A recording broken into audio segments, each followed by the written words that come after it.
Lovelies. Hello, hello.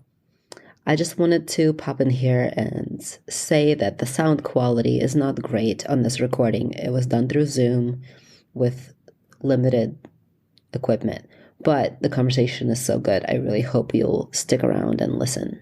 Enjoy.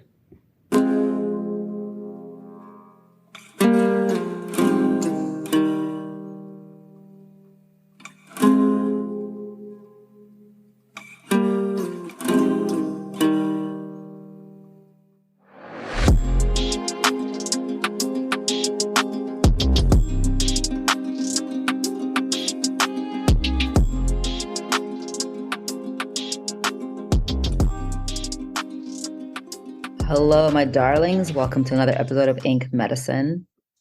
I am here with Jamal, a person I have not met in person, face to face, but a person I've known on the internets for a little bit, and somebody I felt really great chemistry with right away. And so today I asked him to sit with me and have a chat.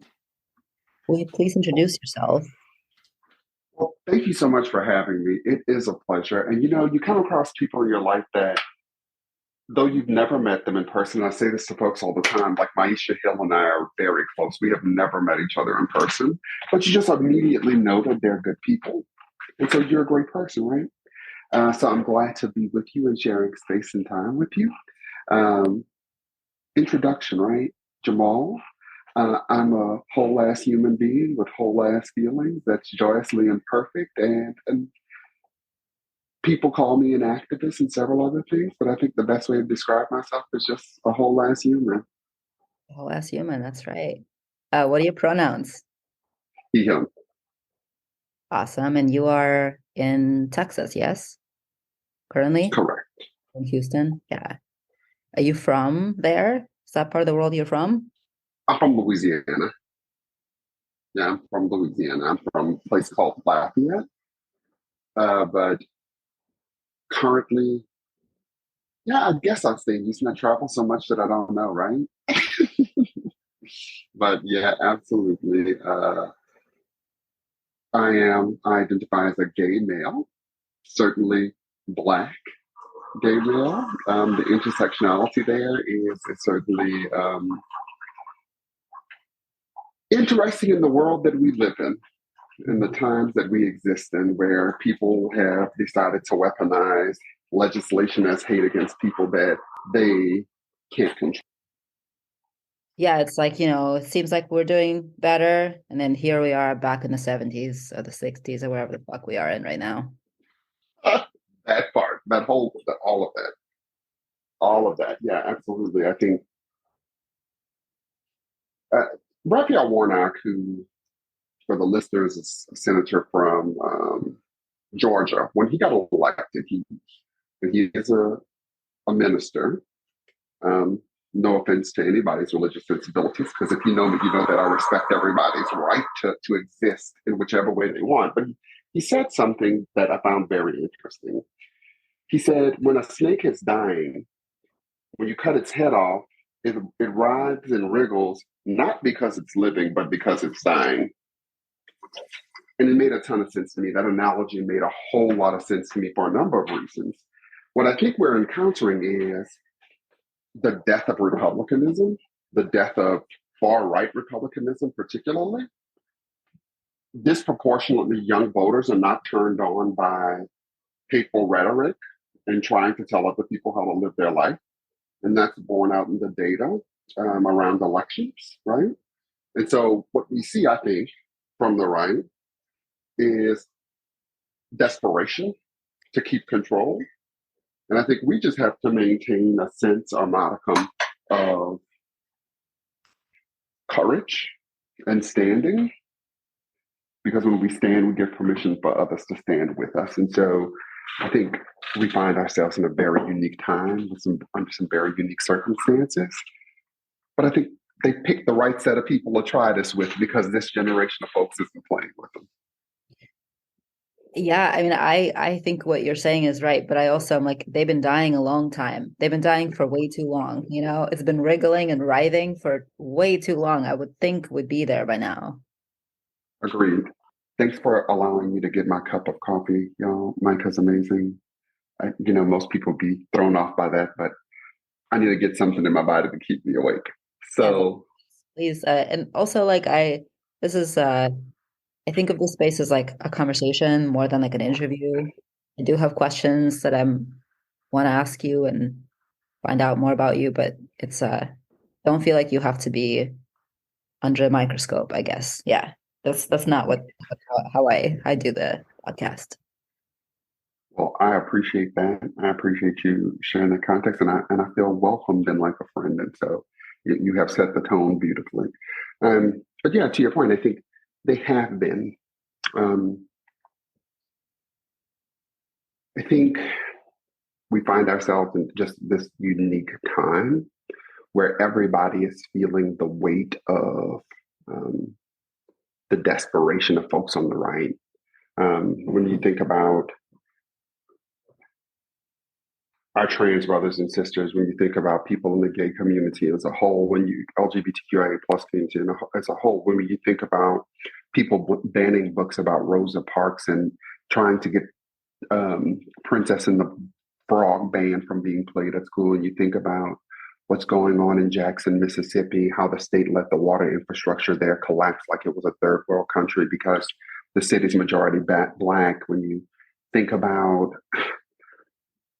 Florida and don't say gay, when you think about back to Jackson, this idea that folks would literally pass legislation to remove the elected judges and elected law enforcement from control of their own city because it's majority black. When you hear the stories of people with ectopic pregnancies or for any matter, people that are birthing people having to try to convince somebody else that they have a right to have control of their body. When we think about the collective of those things, it's exhausting. And so, I'd say I think about Mamie Till, and if you've ever been on live while I'm on, I talk about Mamie Till a lot. She said, she was living in the north in Chicago when her son went to the south, and she talked. I'm paraphrasing, but she said, before she didn't care what was going on in the south was the business of the south. And she said, when it happened to her son, she realized, and I think the direct quote is, when something bad happens to one of us, it had better be the business of us all. And I think that's the place we find ourselves. And if we can bridge that gap, if we can bridge the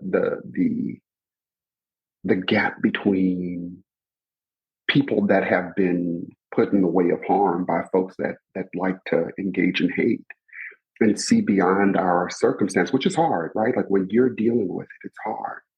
But when we open or take off those blinders and see all of these people and all of these marginalized groups are literally being mistreated by the same group of people, it gives us power, collective power. So off my soapbox. Oh, please, this is the soapbox spot. Yeah, no, it's I'm amazed by people like you who do get up every morning and say the thing every day, because I kind of reached my compassion and my like sort of these limits of like feelings, right? It's like I can't have any more feelings, like I just can't. And then of course it comes back and then something else touches you super deeply and you feel really deeply about it, like another murder, another, and then you get to a place again for me, where I'm just like I can't, like the new bill against trans kids, the new, just keeps on going. The shit keeps on going so much, and like, so I'm amazed that you're able to get up and be up there and say the things and respond to people online and keep on going. Is that your primary thing that you do, like activism, kind of political influencing? Is that how big of a part of your life is that? I think it is certainly a part of my life, probably more than the full time work that I do. It is a part of who I am, and this is not a secret. And I'll offer a trigger warning here, and I hope that this doesn't trigger you. Um, I, I had a life changing experience as a kid. Um, for 3 years of my life, I was raped by family members, and I think it flipped the switch in me. Right, Um, I care deeply about people. I care deeply about their safety and about their comfort. And so I move in that way. When I use my voice, I use it to protect people, I think, as much as I can, to uplift things that will benefit folks without it being a second thought. It's not something that I'm not the what's the word I want to use? Um, I'm not trying to get sponsorships, and I'm not knocking anybody that does have them. But I don't do this work because it benefits me financially. I do it because I care deeply about people. Um, right behind me is a poem by Mary Oliver, and it's something that sticks with me in my life that kind of talks about this journey for me. And she says, someone I once loved gave me a box full of darkness, and it took me years to realize that this too was a gift.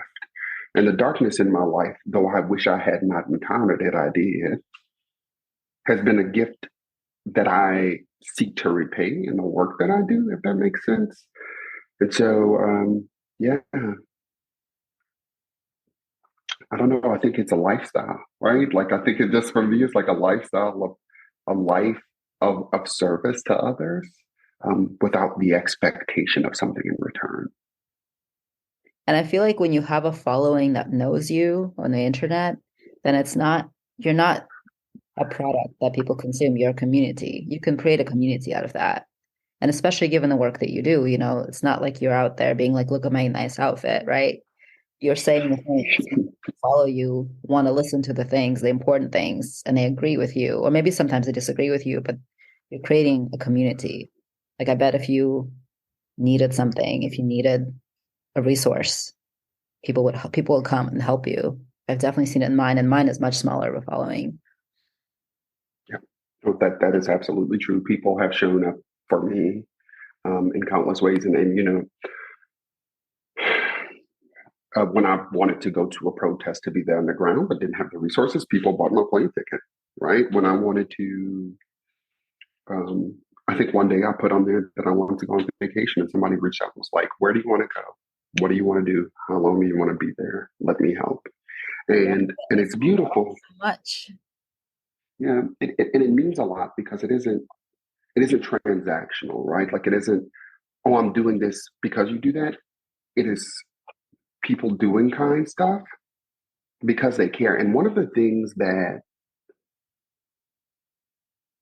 makes me feel the best about it is that it's never performative, right? Like in the way that I've experienced it. And so, and I in turn, I think do the same, right? Like I try my best to do things for people, but I'm not going to post that. What I do nice for someone isn't to bring me acclaim.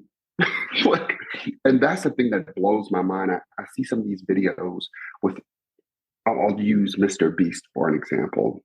I don't know if you know who that is, but he does all of these like giveaways. And he went to lunch the other day, and the waitress was, he said, "What was the biggest tip you've ever gotten?" She's like, $50. He said, "Oh, I have a car for you." It takes her outside to this car that has his logo on it. Like, and it blew my mind. Like, one, why would you record that? If you're doing it out of kindness, what would be the purpose for recording it except for to continue to generate revenue that you probably use to buy that car or were donated that car?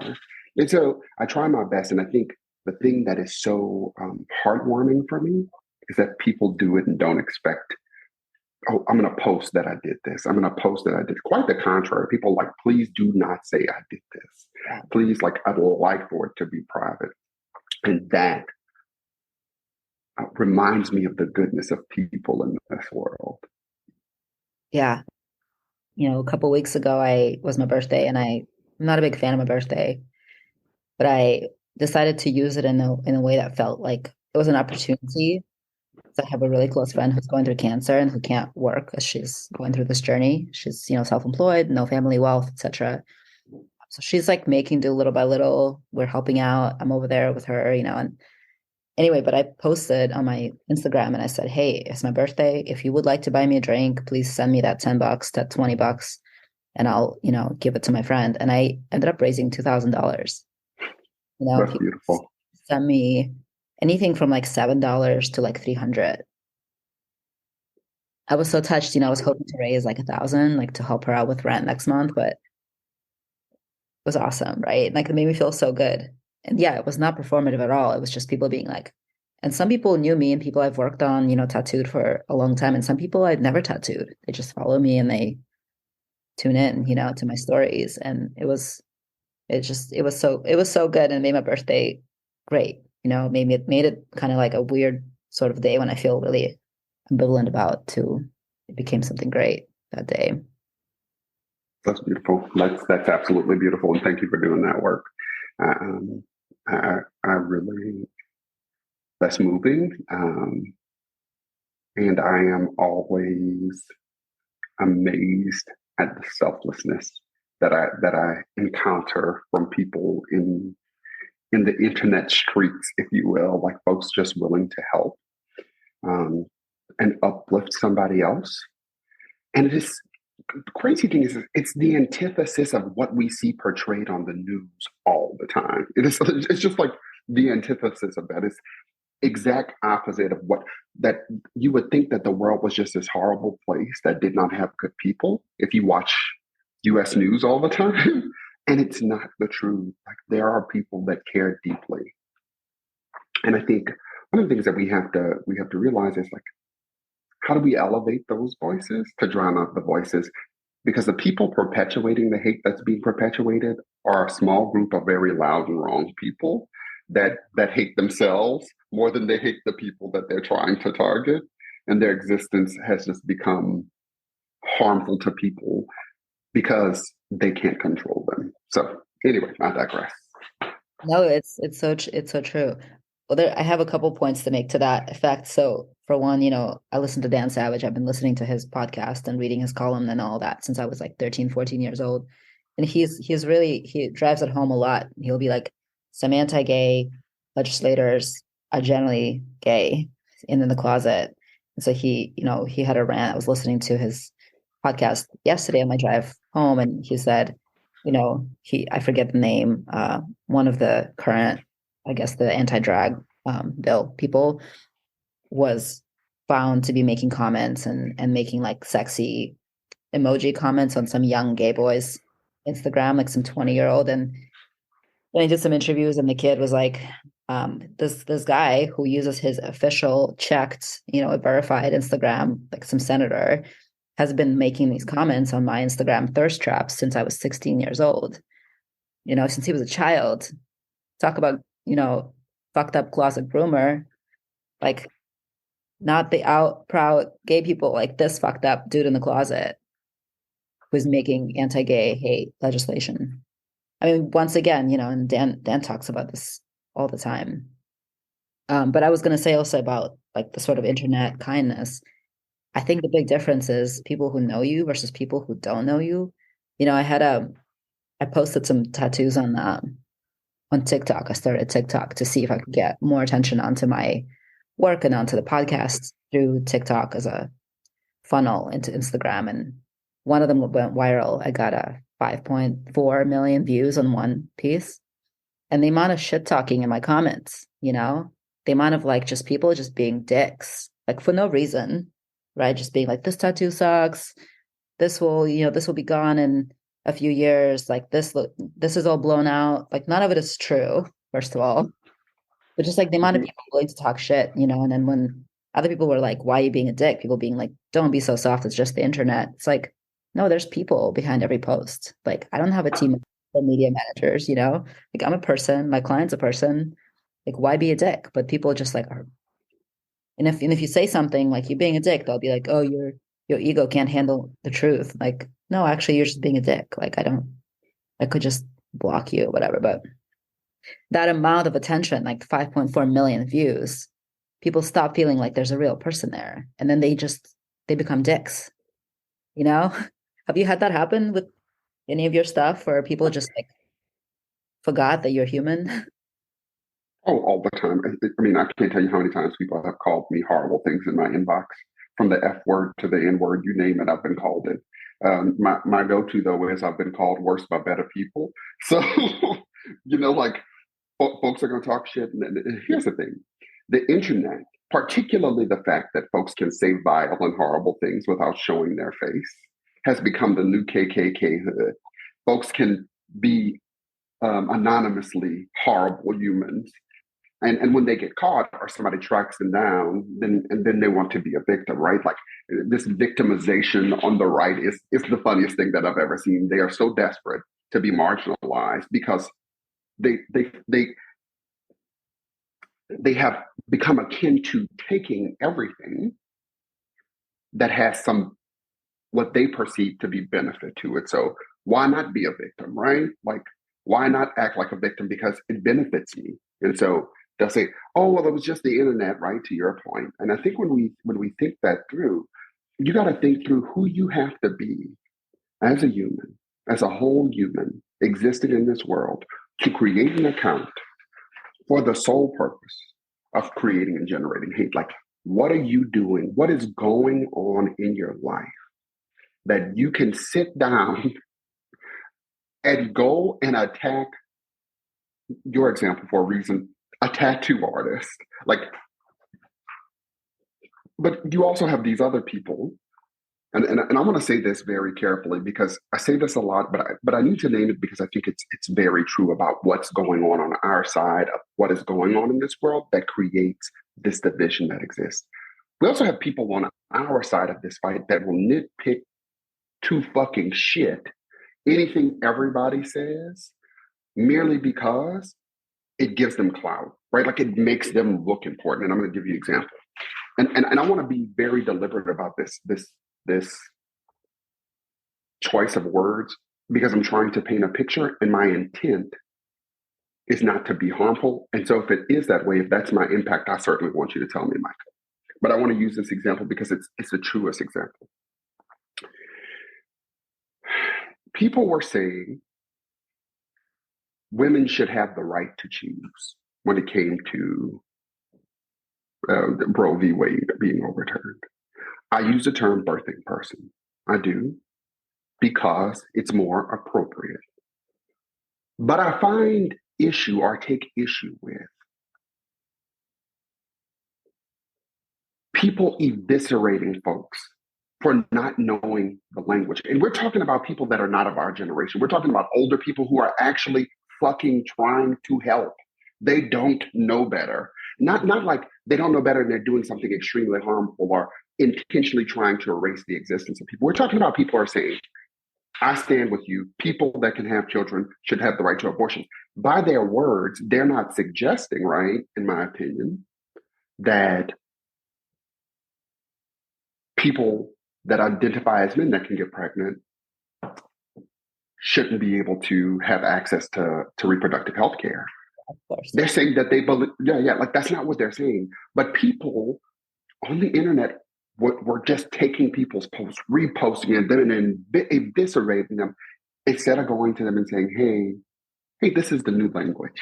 Like this is language that I just want to offer this in the spirit of help and sincerity because I know your intent is good. But we spend so much time nitpicking everything and it has a chilling effect on people. Then folks are like, fuck this, I'm not saying anything anymore because it's going to get nitpicked to death. Is it harmful to someone that identifies as trans? I'm not trans. I don't know how the impact lands for trans people in the trans community. So I want to uplift that in that moment. But I also know none of us get it right all the time. And so I try to deal with intent with my lens tuned to impact rather than just taking somebody's post. If I post something about a person on my profile, they are going to get shit. I do my best not to do that. Like you have to be like a politician or somebody that like Donald Trump and what he's doing. Like I will say stuff about it. I will say stuff about a business if they're doing shitty things. I'm not going to single out and individualize a person so that people can go attack them. And have had conversations with some of my followers about doing that. Sorry. Some people fucking deserve it. They get No, I mean, deserve it. they do. No, they do. But very few. No, you're right. I think, that problem that you're talking about, it's kind of like when you're in a relationship with someone And you're not maybe some people are not super emotionally involved because they have trauma, right, etc. We all have some trauma. And you're with your partner and they said something that hurt your feelings. They didn't mean to, or maybe they did kind of mean to, but whatever, you have fights with your partner that you love, and then you start fighting them, and it becomes this thing like you against me instead of like we're here together. Instead of being right, I just want to be understood and I want to just go on and keep loving you, right? And I feel like that's the problem we face as different sectors of folks on the left, right? We're like, we are in the same team. We do love each other, but you hurt my feelings. So I'm going to just take that personally and not get past it because, like, like, I'm right. I want to be right, And I mean, that's the whole issue with really everybody everywhere. But yeah, we're very sensitive. Everybody's really sensitive. They're sensitive. We're sensitive. Like, we're all sensitive. And we all need to just kind of be less individualistic, I think, and just kind of be like, what is the common cause? And also, I get that a lot of us can't trust each other. Black folks can't trust white folks. Women can't trust men. Trans folks can't trust cis folks. Like, not that we can't, but a lot of us don't feel like we can, right? We don't feel like we can see each other's experience, so we don't feel like we can understand and really um, accept and fully sit there and listen to each other and sit there and take it. I don't, yeah. Yeah, no, makes sense. I mean, the road to hell is paved with good intentions, right? There are plenty of people that have good intentions that where it comes out the wrong way. I think the reverse of that though is the road to whatever heaven you choose to go to is the extension of grace. And I have done my some fucked up shit in my life to people, part trauma, part just being a shitty human, I think, when I was younger. And I really worked hard. And I'm thankful, one, for the grace that people extended to me in my growth and development as a trauma survivor, et cetera. But I'm more thankful or most thankful for the grace I've extended myself. And so I think when we think about how we engage each other, how we interact and love on each other, I think the underpinning of that is grace. And I think on our side of this fight, because right, like there are some things to your point that are that I'm hard pressed to extend grace to. Donald Trump would be one of them, right? Like there's no grace for me to give because you do horrible things to people over and over and over again, and had a lot of money, and your family had a lot of money, so you've gotten away with it, right? Like that's kind of different for me. But I do my best, even where people have done me extremely harmful things, to extend grace, up to and including the people that assaulted me, right? Like had the conversation with one of them and extended grace. I don't forgive. I don't trust you. I never will. But I'm going to give the extension of grace. And I'm not going to get in that story, but I also understand that not that it's right, but that trauma, people that perpetuate trauma sometimes are trauma survivors themselves, if that makes sense. And so a lot of stuff has gone into me healing myself. But I think part of the world that we live in is people don't have mirrors in their houses. They don't see themselves in the shit that they do. They only can see what other people do. And it causes what we see now. Like, let me go tell birthing people what they should do with their bodies. Let me go tell Trans people, they can't what, exist. Right. yeah, like, we just passed Trans Day of Visibility. So let me elevate that. Like, we need to make sure that we are protecting our trans brothers and sisters. And one of the cities that I used to live in, New Orleans, at one point, people were targeting trans women, just targeting and killing trans women. And so I, um, I want to say back to what Mamie Till said, like, how can you be okay with somebody being murdered, anybody being murdered, just gunned down, like like, how can you be okay and exist in this world and be okay with that? And so I want to elevate that and say out loud with my voice that my trans brothers and sisters are important to me, very important. And in any way that I can be supportive of causes that they wish for me to elevate, I certainly want to extend my platform as a place that can be done.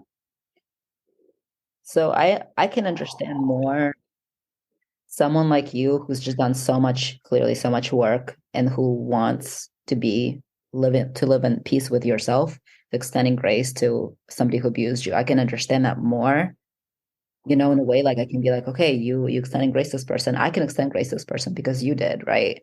This person that hurt you. But then there's situations where, and it's different, very different. But did you see that viral video? It was a few months ago. It was here in San Francisco. There's white gallery owner hosing down a black woman on the sidewalk. Okay, I did that see that. made me so red that I just I think I haven't been that livid in like I don't know, it's been a while. Mhm. Maybe since Brianna's murder. I don't know, like it's been a while, like murders have happened and it's super intense and it's super sad, it's super intense, but this situation, like there was just something so inhumane and there was so much intent, in the way that he did it, in the way that he pointed the hose at this woman on the sidewalk, like for just existing, for just being there in the space. Mhm. Trigger warning. But that's like I can't understand like how, and it's not my place to extend grace to him. What I want to do is go bomb his fucking gallery, to like break his windows, white shit on the walls. Like I want this man to fucking die. Like I want him to like die in pain because I can't understand being so vile that you would do such a thing. Yeah. Yeah.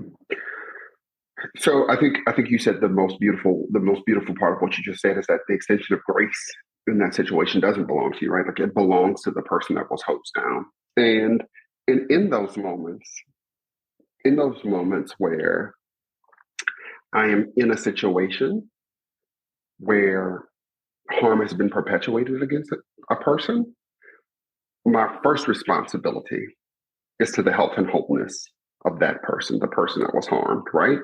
I can't extend grace to you. That grace belongs to the woman who the water hose was turned on. It is reminiscent of a vile time in the history of this country to have water hoses turned on a person. I too am angry that it happened, but I think the most important part of I think the way I move, the way I work, I extend grace when it is my grace to extend. I do not extend grace. And there are situations where I'm unable, am not yet ready to. I can think of a situation, but if I say it would give it away, and it's much larger, has much more larger implications. But what I'd say is, in that instance, I am not yet ready to extend grace, and I'm also okay with that too. It is my practice to extend grace, but it's mine to give in the moment that I'm ready to give it. It took me almost 20 years to extend grace in the situation that I just previously referred to that happened to me. Um, and so I don't disagree with you. I think that it's important that where we have grace to extend, it's ours to give. And if some harm was, for example, perpetuated against someone that was in my circle that I knew, my first responsibility is to their health and wholeness, not to have a conversation with them about extending grace to a person. But I'm happy to, where asked, to offer my lived experience in extending grace to help guide them in that conversation on their prompting, right? Like on them asking, how do I extend grace in this situation? Not showing up with a Bible and dumping it and saying, well, God said, as people on the right would do, right? Cherry pick what's convenient and throw away what they don't like. So I completely agree with you. I don't disagree at all. And it's okay to be angry. I say this all the time on my page. Love is accountability as well. Love cannot be rainbows, unicorns, and leprechauns coming out of dragons' asses, right? Like love is also a very real um, tool of accountability. And I can love you enough to say, hey, you're a fucked up individual. This is why. This is how you harmed me. I love you, but I don't like you right now, and I don't want to be around you. And for all that it matters in the way that I see love in the world, I do love everybody. I was right? gonna Like ask, do you feel like you love every single person? I do, I do, but I extend love. Maya Angelou talked about, and if you've not seen this video, she says, I am a human being, nothing human can be alien to me. And she goes on to talk about having all of the requisite components. And she lists a set of component like groups, the brute, the batterer, the bigot. And she says, I have the capability as a human to do all of those things that people do. So nothing human can be alien to me, right? Like I could extend grace because I have and can do horrible things too, right? Um, to the extent that it matters, I love people enough. There are very few people on this earth that I would never like. I'm just not interested in having a conversation with ever. Tucker Carlson, Donald Trump.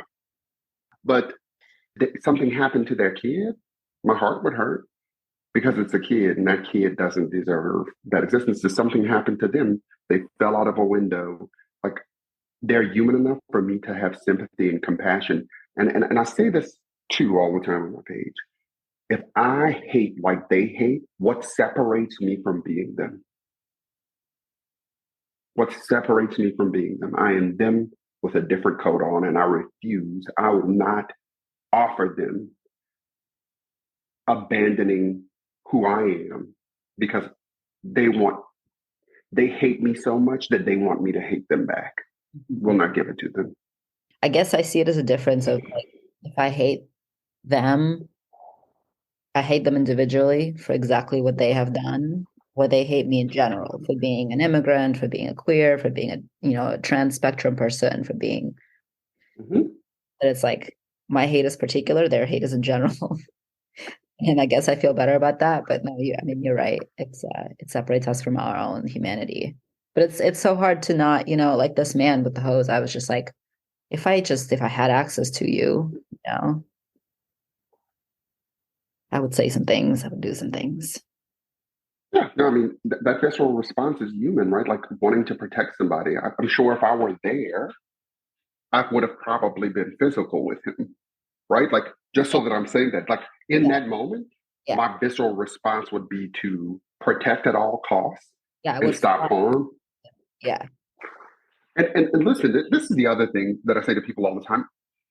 It's okay to have consensual reality, right? Like I don't think any different about people that say I hate this person because they did this, because you're a whole ass human with emotions too, right? Like who am I to say you should be exactly like I am? Because again, that is a tool of white supremacy culture that exists to control, to have a right to comfort at somebody else's expense, right? Like, if you hate them, that's something they got to work out with you, right? Like that's the choice that they have made by their actions, and so therein comes this accountability component. So I appreciate you elevating that, and I certainly respect and appreciate you sharing and elevating the counterpoint to my point, because who am I to suggest what other people should think, do, feel, or the way that they should act? Nobody. I mean, when you're a movement leader, so there's that. And You don't think of yourself that way, but I mean, yes, I think so. When you got all these people listening to you, yeah, you're a movement leader for sure. maybe So, I'm just a loudmouth. well, you got a mouth that wants to say things, and you got things to say, and that's and you're saying them well. You're saying them in a way that people can hear them. Not everybody can do that. Very few people can do that. In fact, most people should even not say the thing. Like they just anyway. Um, but I wanted to also like, I mean, this is the very pertinent, timely conversation of our time, but I want to know like who are you? Like who are you? Who were you in high school? What was your high school like? Who were you then? Like, and maybe that was affected by the events of your childhood. So I have always kind of been socially distant from people. I love people and will operate in that love, but I don't let people in. And so high school, I was definitely that person a whole lot more. Um, I trained, trained. I was a naval uh, NJROTC cadet in high school. I went to undergrad on a scholarship from the Navy. I trained to be a naval officer in college. Wow, damn. Yeah. And I got out of having to go and take that commission, which I'm 100% thankful for, because I definitely didn't want. Um, I originally wanted to be a surface warfare officer, kind of started getting pulled in the direction of being a submarine warfare officer. I'm 6'3". I can't be on a submarine. I'm too tall to be on a submarine. And so got out of that and started my career off as an educator. I was a high school English teacher. And then you name it, had some district positions. What were your, did you get to include works of literature that you wanted to include in what you were teaching? To some extent, yes. I'm a lover of poetry. I love poetry. Nikki Giovanni, um, Langston Hughes, Tupac Shakur, um, Emily Dickinson. I used to love teaching Dickinson because I think her relationship with death was so profound. Um, and so I loved teaching poetry and infused a lot of that in my teaching. I use rap music as as the poetry that it is to help students understand lyrically what poetry was. And I've also always probably been a little bit of a what's the word I want to use here? Um, a renegade. So I pretty much did what I wanted to do when I taught, and I definitely was That's the cool. teacher, the teacher that was in the union that would push the administration that didn't mind going to the mat on a fight on behalf of kids and on behalf of my colleagues. So So it was a public school then? It's a union. yeah, but I have worked at some charter schools. I've worked both.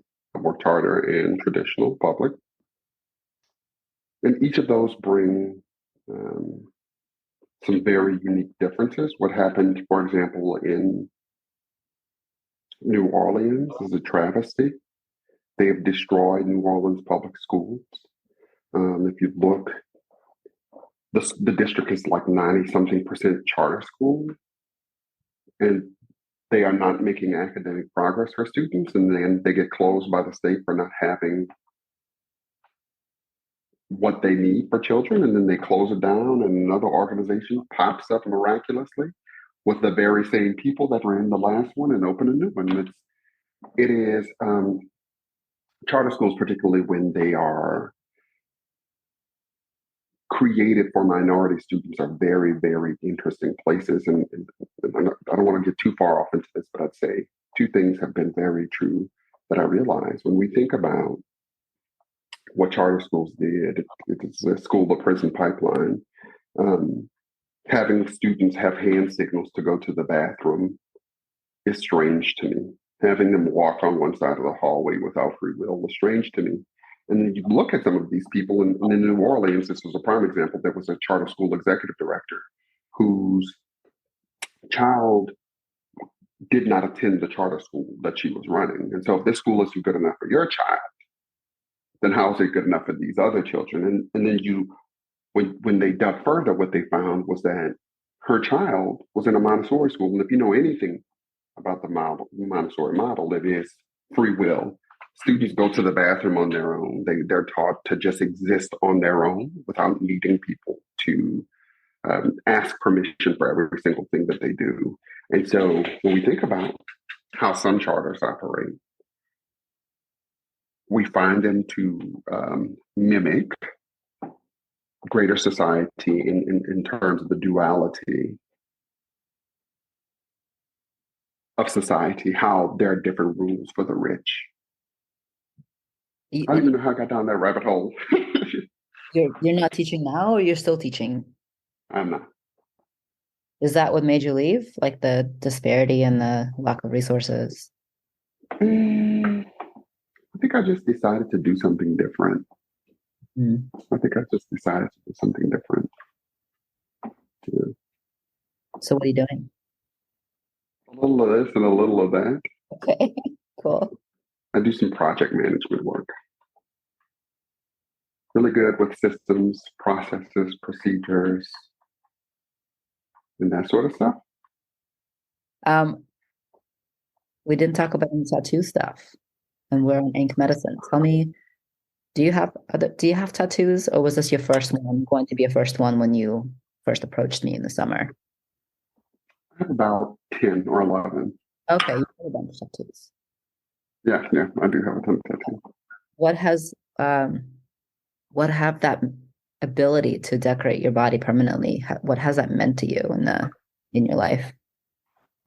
Um, my tattoos are reminders of things sometimes. They are um, reminders of overcoming. So I have a phoenix on my side. It's just a reminder of the life I used to live and the life that I'm living now, the changes in my life. And so it has given me the opportunity to express my story on my body in a way that elevates to me, right? Because my tattoos are for me. They're not for other people. Like other people see them, but certainly my tattoos are for me and a reminder of certain situations of my life or things that I value in my life. And so, yeah, Do you feel like you see them and you think reminder, or do you feel like you still have that association, or is it just have they become a part of your body in the way where they're just part of your body and not separate?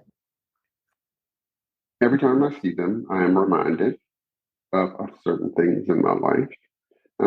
My favorite tattoo um, is I love my mother dearly. She has given so much so that I could have the things that I have.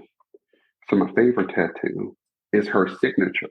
It's she's physically signed Mhm. um, with my tattoo artist, and my tattoo artist tattooed it on me. And it's a frequent reminder of what I owe her for having given so much of her life to me.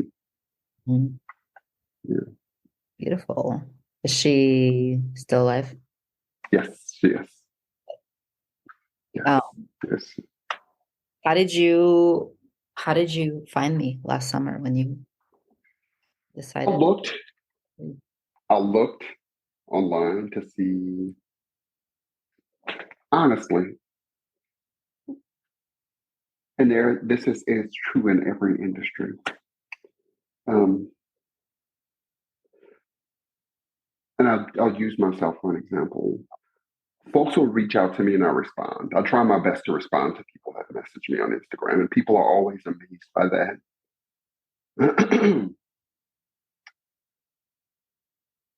And I can understand why, because there are people that exist in that world that think that they are bigger than other people, right? Like they exist in a way that like. So I basically was looking for somebody whose page didn't look like they were a fucking asshole. I mean, just so that I'm clear, like, and look, I believe that tattooing is an art form, but you can be an artist without being an asshole. And I saw that on your page when I was coming to San Francisco. And I said, let me try to reach out, and then things got crazy. But um, I still got to come back and get that accomplished. Yeah, you got to come back. That's right. Yeah, got to share a mocktail or a cocktail. I don't know if you drink, but something. Hang out and have a good time too. Oh yeah, no, totally. I mean, now also we have like a base, you know? Hmm. We got an hour of conversation down. Now we got a base. We can just start off from the next hour instead of having this first hour. Yeah, yeah, absolutely. Yeah, but yeah, I gotta get some ink on your skin. I would love to do that. Cannot wait. I cannot wait. Um, I need to decide what I want to get. I am so indecisive, well, it doesn't need to. very indecisive. I hear that your tattoos are about reminders and like specific things in your life, but sometimes we just want to decorate ourselves, you know? Yeah, Just yeah, that's true too. like make it pretty, make it like accentuate the body in a way that feels, you know, like it elevates.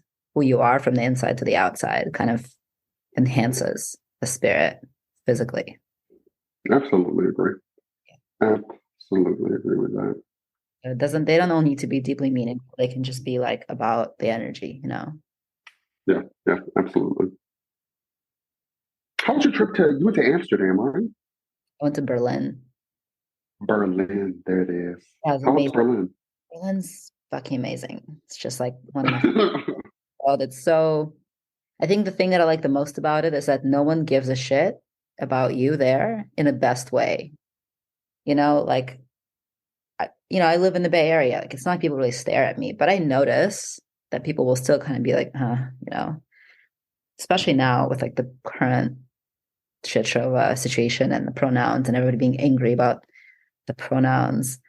But Berlin, just no one gives a shit. It doesn't matter if you're walking out, walking around with looking pierced, tattooed, whatever. If you're, I don't know, people just don't look at you in the same way. They don't care about you, but then they do care about you. But like, Hmm. you can be yourself in a different way there. So I like that. It's also just like it's full of amazing Turkish food that's cheap, plentiful, and delicious.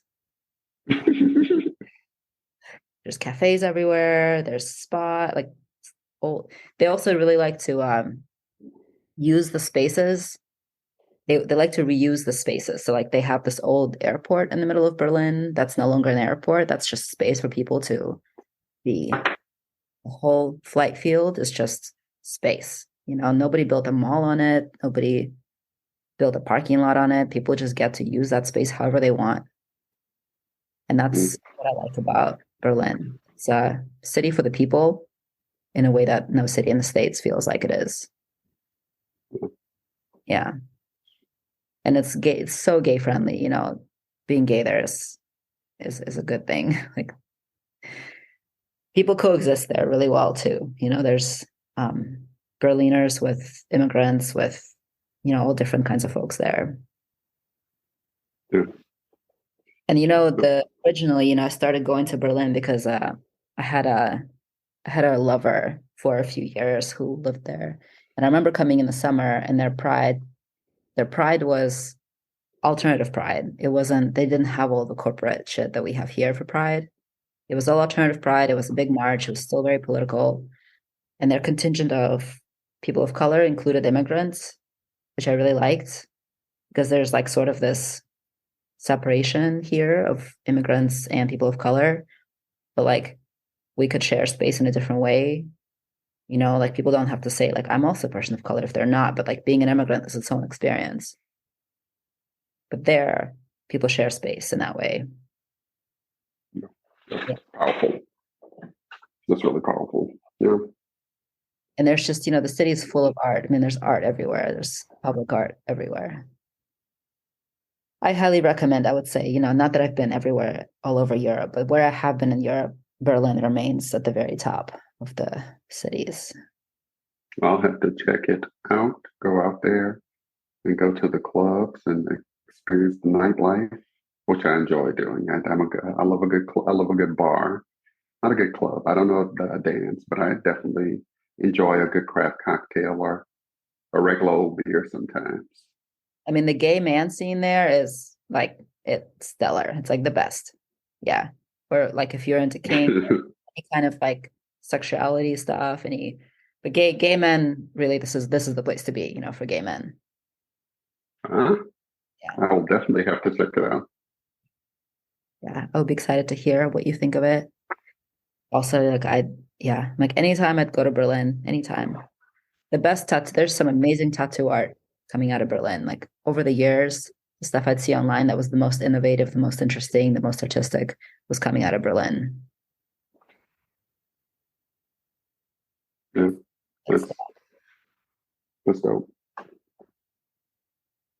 I want to know what's a what's a small thing or two that's been making you happy lately? Like something really small, just from a cup of coffee to a nap, kind of a small thing. Pilates, which I didn't So I don't know if you saw this in my story, but I started going to Pilates um, with a young woman by the name of Heather Erdman. She's absolutely phenomenal. But I went the other day, and it's so interesting how your body deals with things that it encounters. So I went, and I'm just using this equipment, and I cannot remember the name of all the equipment in Pilates because it's new to me, right? Like second session, and I was coming off of talking about the Trump indictment and got some hate from that, and I was in there. One, I felt like I had space to cry, and I did. Um, and I feel like there's something we hold on to things in our body, in our physical body, that things will help to work out, right? Like just to work it out of you. And I was doing it, I just started crying. And she's like, yep. And she was very kind and just kind of talked about it. And I left from there and I felt like a weight had been lifted off of my soul. So Pilates for that long answer. Um, Food always brings me joy. Food is the other thing. I am a huge, like I love to eat. Love, love, love to eat. Um, and that has brought me a lot of joy here recently. Like going and having a good dinner with somebody. Um, and I would add to that list because I think it's important. Um, it is going on dates here recently too. Like I have been on a few dates that has brought me joy. And not for the reasons of like, oh, this I went on this date with this attractive guy, but much more like I have been I have found out and been more vocal about what I like and don't like, and knowing what I like and don't like. So it has been very telling. Um, and I think I would say therapy has been helpful to me in that regard. And so going on those dates and being able to sharpen those skills, because typically if I don't one on one like that, I try my best not to hurt people's feelings. And sometimes has it has previously had the opposite effect of me like allowing things that were boundary crossing for me, but me not being comfortable setting the boundary because I didn't want to hurt people's feelings. And I went with someone that I met on a dating app, and they asked for my phone number. And as a rule, I generally try not to give my number out, right? And so, and so the guy like went on the date. It was okay. It was okay. He was a nice guy. It was okay.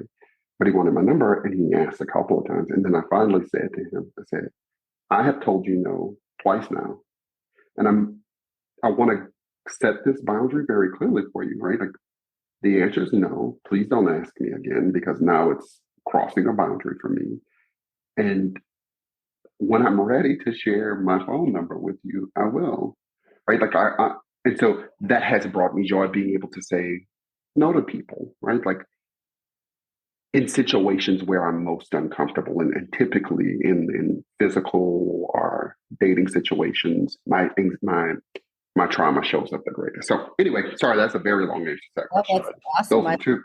I love this for you. And also I think that's a rule most like people don't employ more often. Like of course your phone number, especially now that we live with our phones like next to us. This is it's a very intimate thing to share with somebody who you might not want to interact with. Yeah. Yeah. And you'd be sending the message. Like I respond pretty quickly to everything. I think like I'm pretty like much like I'll respond. And so if you're sending me a message on the app or you're sending me a message on my phone, the difference is almost non-existent. Like you're just sending me a message and I'm responding to your message. So having my number gives you what benefit? And so anyway, yeah, no. It's been good, and I've had some really interesting dates, and I've met some people that like straight up been able to say like, yeah, this isn't. I'm not interested in you in that way, but I am interested in being your friend. If you're interested in having a friendship, and we can have a conversation for 3 hours about sexualization in gay dating scenes. Like folks literally just want to kind of get in your underwear in my community in a way that in some instances almost predatory. Like it is, it gives me, it sickens me that folks have like no scruples on those apps to like ask you for nudes when their face isn't even up. Like, what would make you think that you could objectify my body that way when you're not even showing your face? I don't even have the courtesy to show your face. So anyway, yeah. I think what gives them that idea is because a lot of guys will go for it. Mm-hmm, mm-hmm, And I imagine you get a mm-hmm. lot of attention on those apps. Like you're probably somebody people really want to connect with and get in the pants. Yes, and yes, and because I don't bite on it as much, folks then are not interested, right? Like, I think, I think I know that I'm attractive. I think people think that I'm attractive, right? Like, not being arrogant. I'm comfortable with who I am, how I look, and everything. I think certain people find me attractive. And listen, I'm not ashamed. Like, I'll keep up with the best of people, and I don't want this to go left too far. But like, when I'm ready to do that, and we're both ready to do that, like, I'm I'll get down with the get down, right? But until I am, So I'm curious then, let me ask you a question. You know the term demisexual? You know that term? mhm, Yeah. So I feel like it's come in more and more into just like my space with talking with people, and I've had my partner for a few years and we're not, I mean, she's got another partner, but I'm not interested in dating others. So it's not really been like something I've thought about from experience, but it feels like there's a much better understanding in queer culture about demisexuality, which I believe I'm one of those people. I need to have a connection with somebody before I can feel sexual towards them. So mhm.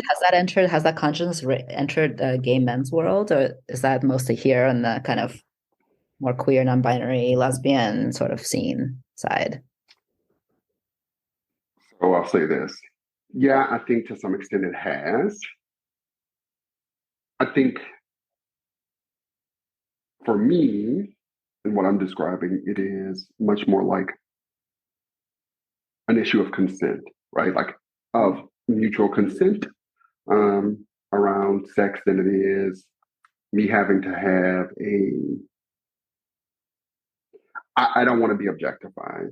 Mhm. I don't want people to ask me for pictures of my body. I don't want people to, unless I've invited that. Um, I think to the extent that it matters, I have to be intellectually attracted to a person to be in a relationship with them.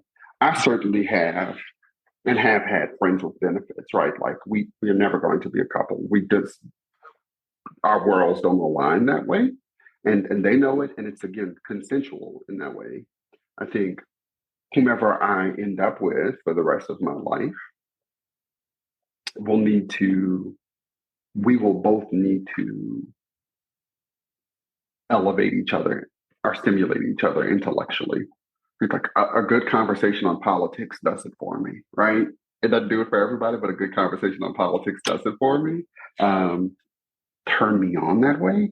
And I don't know if it's even turn me on sexually. It's like turn me on intellectually. Like could argue with and feel satiated having had that argument. Well, but that's why like, I mean, maybe demi is not the word, and I wasn't trying to put that label on you without you putting it on yourself. But like, yeah, I think there's something too. Like some people, somebody walks into the room and they're like, I would have sex with that person. I've never been that person. I could be like, that person's beautiful, but that's it, right? But like that piece of where like I have to know somebody, I have to connect with them in some way, I have to feel safe and comfortable. And then, yeah, if they have an amazing brain, that will be really hot. That will be part of what's interesting about them for sure. Yeah, like there are some very, very, very attractive male politicians on the left, and oof, yes, and just to elevate, like I didn't think that you were naming how I was sexually attractive. I did not get that opinion from your question or comment at all. I think the best way to describe me is probably sapiosexual. Cool. I love that you've had some good dates. That's I think, everybody can live a really happy, good life without a partner. But if you want a partner, I think that road of discovery is there's nothing, there's not no other way of learning that can give you the same things, I think, in that specific way of relating to another person. One can be fine without it, but if you want it, it makes me happy that you're making those steps and receiving joy and lessons that you've been wanting and needing to learn along the way. That's beautiful. Yeah, yeah. And I still have to investigate. Right? Like, I don't know. Maybe if I do get married one day, it might need to be an open relationship. I don't know, right? Like, because I don't want to eat chicken every night, right? Like, I don't want to have the same chicken every night for dinner. But that's a conversation, Micah, for another day. If That's you're listen, if you have the right chicken, your chicken can the chicken will be comforting and the chicken will be different every day, it's still chicken. Still chicken. I guess I'm a chicken kind of person. I love my chicken. But I have to say, No, I mean, I think the cool thing, especially about how we live now, like with all the crap that we're going through, there's also so much newness, right? And new ways that we're allowed by society to live. And for me to like be with a partner who's got another partner and have that be super, feel that really legit. Like it's not like when I meet somebody who is going to be my monogamous partner, I will leave this person. Like that's not how it is. I'm just like, I could be in this for the rest of my life with this person, and she could be with me and her other partner for the rest of her life. And that will be, this will work. yeah, So that's a possibility. And that wasn't always a possibility. When we first were really getting into it, I was like, I don't know if I can do this. And I would think about breaking up with her all the time because I still had all this stuff, like my mom in my head, like, you can't do this and this is not going to work. And it took me a long time. It took me a couple of years to wade through the bullshit and just be like, but I love this person. She meets my needs. I can do this. Like, this is fine. This is the best thing I've ever had. And yeah. it's beautiful. It's perfect, really. And I have all this time, she's here a week and then the next week she's not here. And I get to like record my episodes and I get to like go see friends and do go to the pottery studio. And I mean, I could do that if she was here, but I feel more free to do it when she's not here. Yeah, yeah. That makes perfect sense. I mean, you can like tailor make your relationship and your life exactly how you want. I mean, I really hope you feel that freedom and that you'll take advantage of that freedom. So I think, Oh, absolutely. yeah. Thank you so much for spending this time with me. I really appreciate it. You're a busy person and I appreciate your time. And I really I want you to come over here again. We can go eat things and I'll tattoo you and it'll be fun to spend some time with you in person. I would absolutely love that. Thank you so much for having me. I am humbled that you would ask little old me to tape a podcast episode. It is always a humbling experience to be invited into a room to share space and with such a beautiful soul. So thank you so much.